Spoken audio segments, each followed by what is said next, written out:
And now that we are 3.5 years into the pandemic, those manufacturers have had the opportunity to go back and assess the test performance over prolonged periods of time. And they've actually updated the expiration dates in many cases. If you happen to take a test that is beyond the expiration date and that test is positive, that's likely a reliable result, especially if you have a respiratory illness.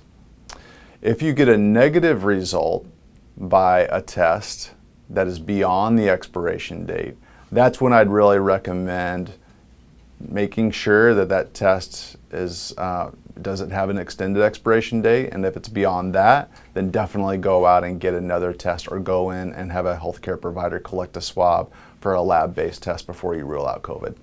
Yes, they should detect the currently circulating strains of COVID. The good news is that the majority of the changes that are in the virus with these new variants is in what's called the spike protein, which is the part of the virus that binds to the cells.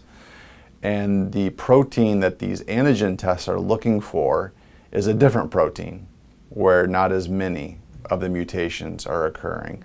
So that allows us to confidently say that these tests should pick up the currently circulating strains.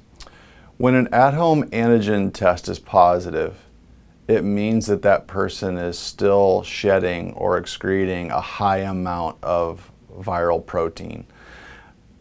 In most cases, that means that the person is shedding a high amount of virus, and likely a high amount of virus that could be spread from one person to another. But if your test comes back negative at home and you still have those typical symptoms of COVID, sore throat, cough, fever, body aches, that's when I'm recommending that individuals go in to see their healthcare provider, get a swab collected that can be sent to a lab for a PCR-based test. That's going to give us the most reliable information on whether you truly have COVID or do not have COVID.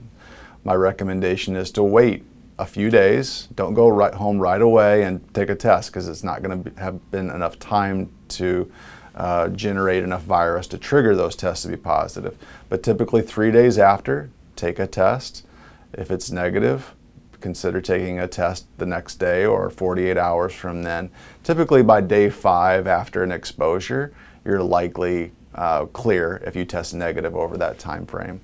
But if you're in an area that has experienced sub-zero weather or temperatures well above 100 like many parts of the country have during the summer months, always a good idea to check the packet that comes with a test to look for the acceptable storage conditions.